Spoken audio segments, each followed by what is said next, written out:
Star Trek, the original series, buffers the future, and that future is increasingly technological. Being a science fiction story from the late 1960s, the attitude towards technology in Star Trek is naturally very positive. Star Trek cannot quite figure out how to accommodate the need to create a just and ecologically sound society that respects life and respects nature, which is what the late 1960s was all about, and yet still remain positive about technology, especially in the context of narratives of colonial expansion and militarization of space. So later science fiction, like the 1972 Silent Running, tackles the problem of technology's dark face head-on. Numbering among the environmentally oriented stories is an episode called The Trouble With Tribbles, in which vast numbers of apparently benign but environmentally destructive creatures are the bone of contention in the struggle over Sherman's planet, which must be won through development rather than warfare as per the terms of the Organian Peace Treaty. Now that we've mentioned the Organians, we can have a suspicion that this is going to be a warring crowds narrative. Bureaucracy appears many times in Star Trek, and it's always in a negative light. It's irritating and life-sapping, and we learn to just power through dealing with bureaucracies and nation-states and the hassles that they create.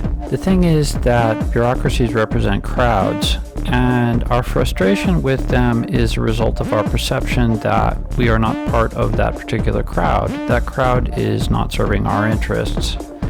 That crowd is serving someone else's interests. If it did serve our interests, then we would be fine with, what we call red tape, because we would be essentially a part of it.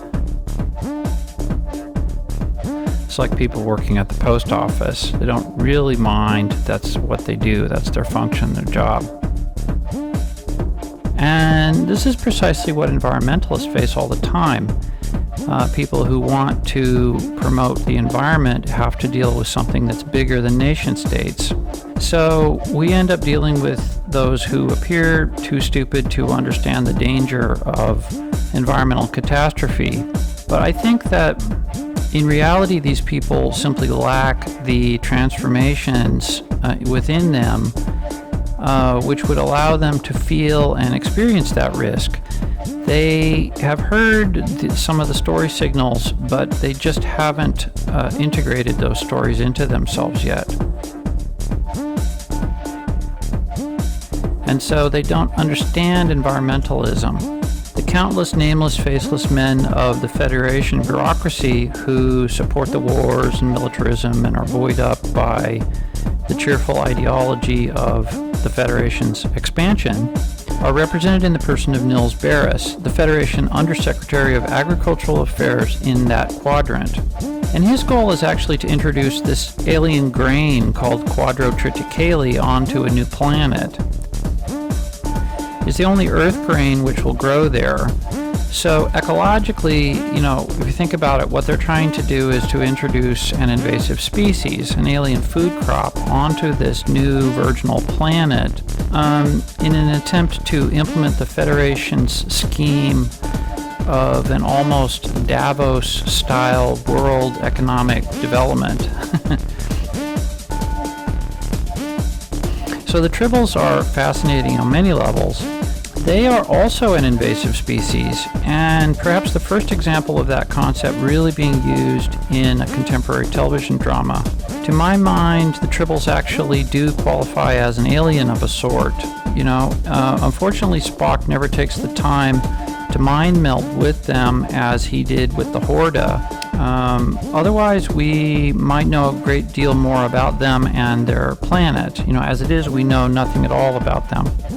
We know nothing about where the Tribbles came from or what their environment was like. But I reckon they're a bit like rabbits who are actually more intelligent than people tend to think. But be that as it may, the Tribbles are crowd symbols. They're generic, faceless, and rapidly increasing.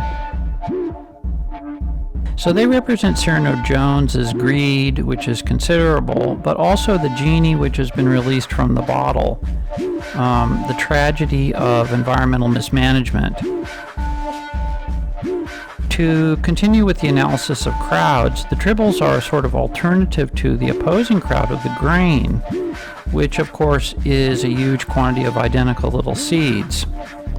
So the tribbles and the seeds eventually do find each other, and all hell ensues when the tribbles eat up the grain and die. So both crowds destroy the other. It's a complete wipeout. And that reflects the warring crowds narrative. It's a little bit of a warning about the warring crowds. So it turns out that Darwin has poisoned the grain.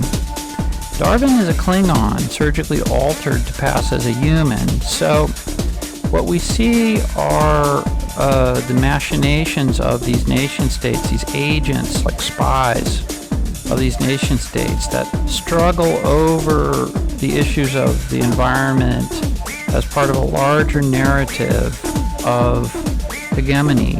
And this sort of thing goes on all the time with oil companies and mining interests. The second story I'm going to talk about here is the cloud minders. In the cloud minders, we learned that xenite is a valuable mineral sourced from deep underground. Unfortunately, it emits a gas which, in large quantities over time, renders the miners into troglodytes, dumb, mindless brutes. But for the cloud minders living in Cloud City, this unknown or little-known fact is quite convenient, as they very much need the miners to cooperate for economic reasons, and they enjoy a parasitic relationship with the miners, who are essentially slaves. So this is a class narrative, the first one that we've talked about so far in this series of mine. The troglodytes share the same phylogeny as the cloud minders, but they have a very different ontogeny due to the xenite gas. And the important bit is that this difference is exploited by the cloud minders just as they exploit the mineral wealth of the planet. And Kirk starts out complicit in that exploitation. He needs the xenite desperately as part of his mission. But he and Spock quickly figure out what's going on. Only the disruptors, who are troglodyte children grown up away from the mines, and thus are largely unimpaired by the gas, see the social conditions for what they are, which are horrible. So mining in Star Trek seems to be as bad as mining always has been on Earth, which is pretty bad. It's the worst of capitalism.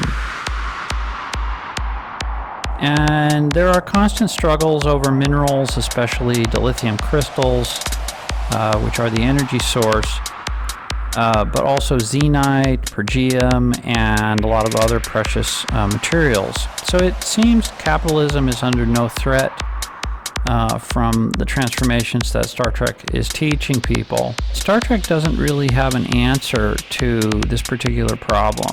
They don't propose shutting down the mine, they just give them better masks. So Star Trek is a booster for technology. The last story that I'm going to talk about is The Way to Eden, which is intended to evoke the politics of the time. We see the individuality of those who reject what they perceive as conformity, the conformity of the crowd, the Federation crowd, the warring crowd. And this has rendered them both intellectually and physically unfit for life in the Federation. They're literally barefoot. They're literally barefoot. They're literally barefoot. And they are seeking an exit. They want out. Dr. Severin and his little group are supposed to be hippies, and everything Star Trek represents to them is a problem rather than a solution. If we go back to the contradiction that we talked about in part 2 of this a series of mine, where the Enterprise is on a mission of exploration, but also does double duty as a sort of battleship, then we can better understand the position of the people in the Eden movement. You see, for them, they can perceive that contradiction.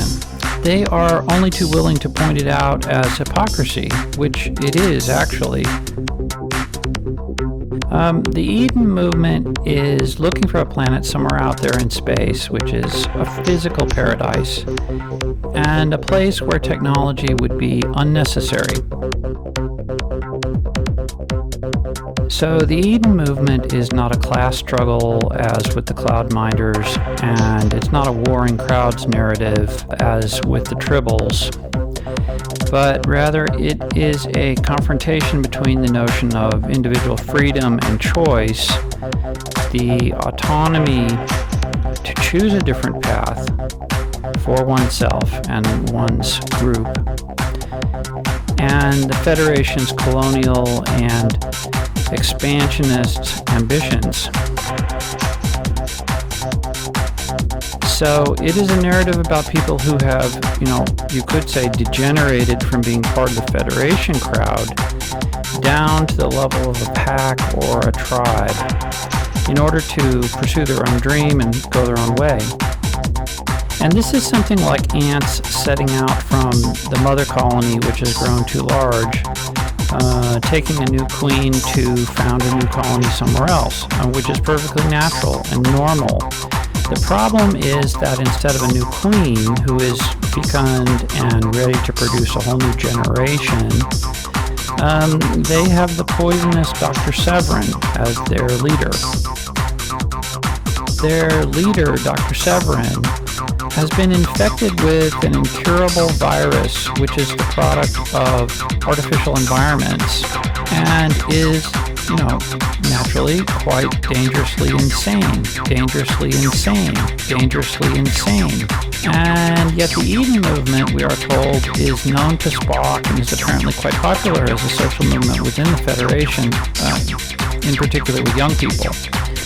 So this is how environmentalism looks to people who have yet to experience the transformations related to the ecology, to the ecological movements. People who don't relate to the peace and sustainability of ecology, but instead see it as a threat to their power.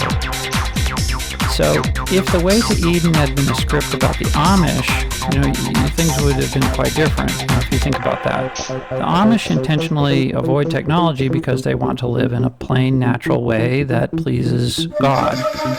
And so one very easy way to resolve the problem of technology is to do what the Amish do, which is just not use it. But the Eden movement needs to use technology. For some reason, they need to find an entire planet out there that suits their goals. So they also are a kind of colonist. The idea that their own planets of origin are the ones that need to be transformed into sustainable worlds does not seem to occur to them.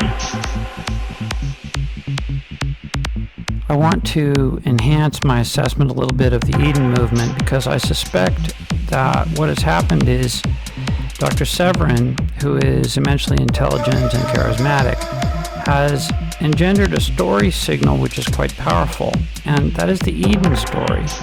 The idea of a perfect place for people where they can be free. Perfect place for perfect place for perfect place for people. And this may have perhaps unconsciously been modeled on Stuart Brand, who created the immensely powerful story signal about seeing the Earth from space for the first time. In 1968 or 69, he was making buttons and sending out letters asking why we had not seen that picture yet. So perhaps this is why the Eden movement needs an entire planet, because of the completeness and self-sufficiency of that story signal, which does remind me of Brand. But I don't think Brand was insane. The comparison does stop there. His movement, which led to the Whole Earth Catalog, was very important and wholly positive. So we can say that The Way to Eden is a drama about two story signals. The Federation signal, which is one of colonization and militarization, very similar to American hegemony in terms of its philosophy. And on the other hand, the powerful primal story signal of a new Eden.